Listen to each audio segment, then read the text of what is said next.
फिरदौस midnight scary story से आज आपके सामने फिर से हाजिर हूँ। वो कौन है पार्ट 2 लेके। कहानी आगे बढ़ाने से पहले एक छोटी सी इल्तिजा, जिन लोगों ने हमारा चैनल अब तक सब्सक्राइब नहीं किया है प्लीज़ कर लें और वो बेल आइकन को भी प्लीज़ ऑन कर लें, ताकि जब भी हमारी कोई नई कहानी आए तो इसकी सीधी नोटिफिकेशन आपके पास आ जाए। अब बिना वक्त ज़ाया किए हम सीधा चलते हैं अपनी कहानी की तरफ। इंसान की जुबान इतनी लालची हो चुकी है कि सिर्फ लाशों को खाकर ही मानते हैं, चाहे जानवर हो या इंसान। बस इन्हें अपनी लालच से मतलब है। अगर जानवर मारने लगे ऐसे इंसानों को जैसे इंसान मार रहे हैं तो क्या होगा? क्या करेंगे आप उनके साथ?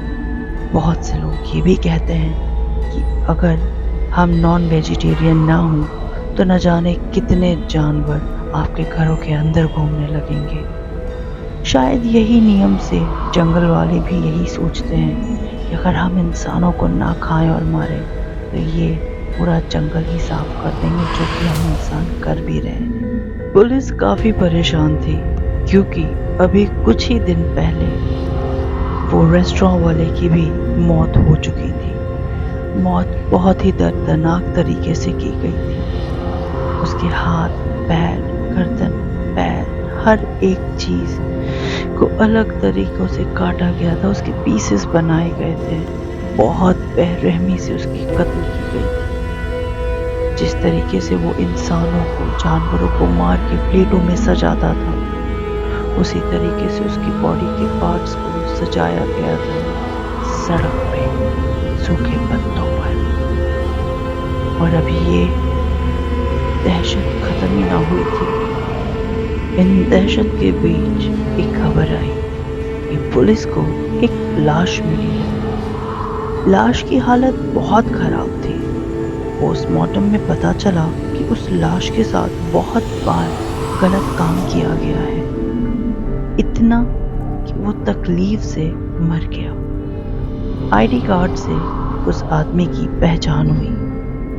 पुलिस ने बाकी सब कॉन्फिडेंशियल रखा, उस आदमी का नाम, काम, सब।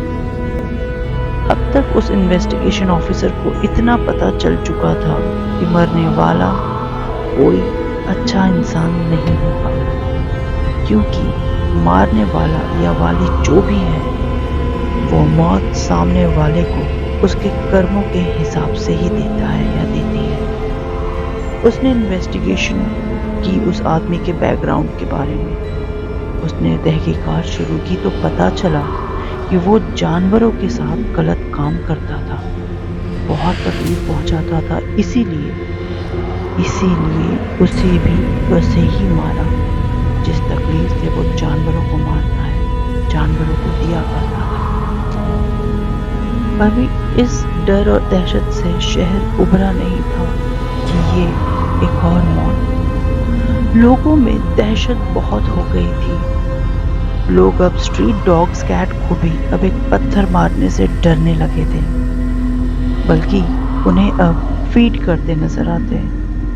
जैसे जैसे शहर अपने आप को बदलने लगा, जानवरों के प्रति क्रूएलिटी कम होने लगी, मौतें भी कम होने लगी, बंद नहीं। ऑफिसर को वो कातिल मिला तो नहीं, लेकिन इन्वेस्टिगेशन से ये पता चला कि कोई रयान नाम का लड़का था जिसके पास बहुत सारे पेट हुआ करते थे।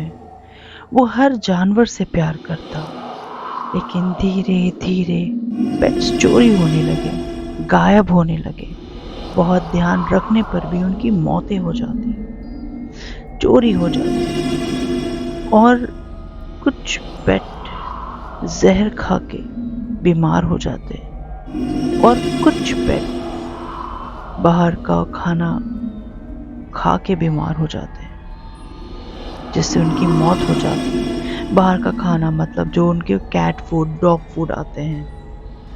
पुलिस कंप्लेन किया लेकिन कुछ न हुआ, उल्टा उसे बहुत परेशानियों का सामना करना पड़ा। और इतना परेशान किया गया कि एक दिन वो खुद गायब हो गया। लोगों का मानना था वो मर गया है। लोगों का मानना था कि शायद उसकी मौत हो गई है। बहुत पता लगाया लेकिन रेयान का पता ना चला। जानवर, हैवान, शैतान या कोई भी कितनी भी वहशत कर ले, पर इंसान से ज़्यादा वहशत कोई और मखलूक कर ही नहीं सकती। इन दहशत के बीच एक खबर आई कि पुलिस को एक लाश मिली है।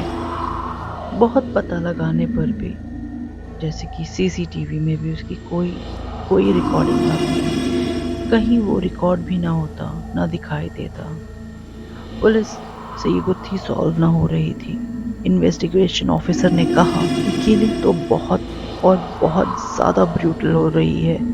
जैसे जैसे जुल्म किया जाता है विक्टिम पे, पूरे इंटरेस्ट के साथ उस एक्यूज को वो लौटाता है। लेकिन वो सारे किलिंग वो ओपन नहीं कर सकता जब तक उस किलर का कोई एविडेंस या कुछ पता नहीं चल जाता। फिलहाल अभी शहरों में मौतों के आंकड़े कम होते जा रहे हैं। शायद वो किलिंग कम से बंद ही कर दे अगर हम इंसान सुधर जाएं। आप अलर्ट रहें। आप किसी जानवर को जाने अनजाने तकलीफ ना दें, और अगर देते हैं तो प्लीज वो फिर आ जाएगा। आपको हमारी आज की कहानी कैसी लगी ये हमें ज़रूर बताइएगा। कहानी अच्छी लगी हो तो प्लीज़ सब्सक्राइब कीजिए, लाइक कमेंट शेयर ज़रूर कीजिए। हम फिर हाजिर होंगे एक नई कहानी के साथ। तब तक अपना ख्याल रखिए। Stay tuned.